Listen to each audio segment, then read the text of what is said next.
Okay, day 59. I select a new book titled as If God is Love by Philip Goley and James Moreland. So, chapter 1, Why Beliefs Matter. When I was younger, I thought beliefs were a private matter.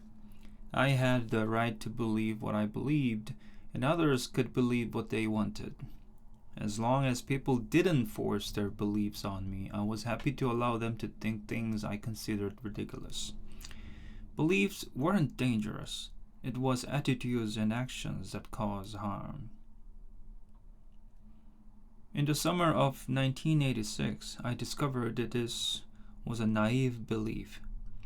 That June, I was hired to pastor a small rural congregation.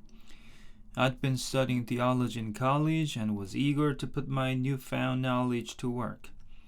That church allowed me to preach, visit the sick, and learn why the world won't be saved by a committee. They also taught me why beliefs matter. My first couple of months with them went well. It was the proverbial honeymoon.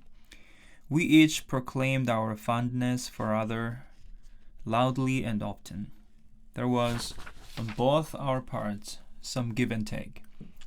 They preferred their hymns aged like a fine wine, so I didn't suggest they clap their hands, buy a drum set, or sing lyrics projected on a screen. They discovered I was soft-spoken and bought a new microphone rather than I insist I shout. We thought any other differences were minor and easily resolved. In the third month, we found we were wrong. I can't remember my exact words, but something I mentioned in a sermon caused an elderly woman in the church to wonder whether I believed in Satan and hell. She approached me after worship and began questioning me. Lacking a well-honed ministerial radar and eager to prove my theological sophistication, I answered her questions directly and honestly. This was before I learned that answering theological questions directly and honestly is generally a bad idea, and that ministers go to seminary precisely so we can master the theological language necessary to bewilder people when pressed to provide answers they might not like. I told her I didn't believe in Satan, nor did I believe in a place where people were endlessly tormented. I then told her she was perfectly free to believe those ideas. I patted her hand and turned to speak to someone else, never realizing she and I differed on far more than Satan and hell. I believed then, and I believe now, that faith is a matter of inward conviction, not outward compulsion. She believed strict conformity was a requirement of faith. If I'd known this, I might have noticed the whispers during the pitch-in dinner after worship.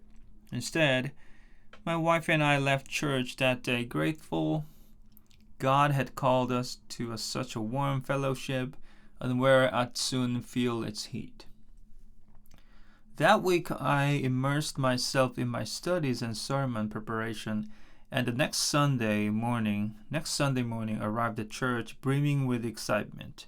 It was Palm Sunday. I planned to speak on how quickly the crowd went from cheering Jesus to jeering him. It turned out to be a timely sermon. The head elder approached me as I entered the church. "We're not holding church this morning," he said. "We'd like to meet you instead." A minister with a sermon in his pocket being an unstoppable force of nature, I told him we should worship before meeting to talk. This also gave me time to figure out what I've done. I quickly eliminated all the usual pastoral indiscretions. I hadn't had an affair with the church secretary. We didn't have one. I hadn't visited the local tavern. I couldn't afford to drink on what they were paying me. I hadn't used church stamps for personal correspondence. I had no idea why they wanted to speak with me, but suspected anything that would cause them to cancel worship on Palm Sunday must be serious. The head elder reluctantly agreed to postpone our meeting until after worship. When the last hymn was sung and the closing prayer offered, I filed downstairs with him and sat at a folding table with the church basement. The elders were green-faced. "This is an awkward matter," the head elder said, "but I'm afraid we're going to have let you go." Let you go. I asked if I had done something wrong. "There had been concerns raised that you don't believe in Satan and hell," he said. "That's right," I said. Then, eager to display my theological prowess,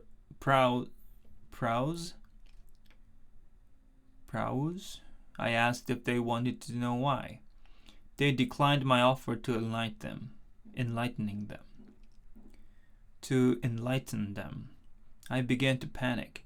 The job didn't pay much, but I was concerned that being fired after only 3 months might not look good on my resume. "I do believe in the love of God. Isn't that enough?" It wasn't. I realized now what I didn't understand then. Beliefs matter. Beliefs are not harmless. They have the power to shape our world for good or ill. Some beliefs unite us in a great and common good, while others divide us, reinforcing prejudices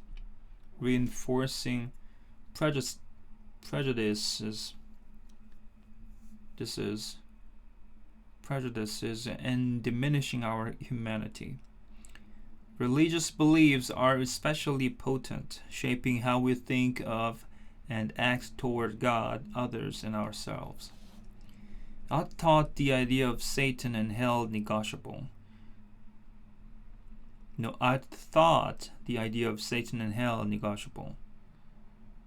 Negotiable, they didn't.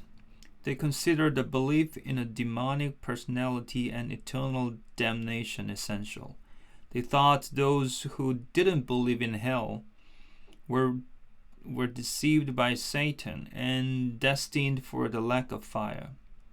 Fearing I'd lead them astray, they fired me, giving me fresh insight into the origins of that expression. After the meeting, I walked out to the car where my wife was waiting. "What happened?" she asked. "It's good news." "What is it?" "We get to sleep in next Sunday." We drove home and ate dinner. Then I lay down on the couch to take a nap. The phone rang after that afternoon. It was an elder from another small rural church near our home. "We'd like you to come to be our pastor," he said. "Are you available?" "As a matter of fact, I am," I told him. I preached at church the next Sunday. I wasn't optimistic about my prospects, figuring my tenure would be belief once they found out what I believed. So I preached about God's love for homosexuals, thinking it would shock them and they'd look elsewhere for a pastor. After worship, I went downstairs to meet with the elders, and maddeningly familiar process by now. "Do you believe in Satan and hell?" an older woman asked. You'd think I'd have learned my lesson and offered some theologically obscure response, but I was still oblivious to why this question matters.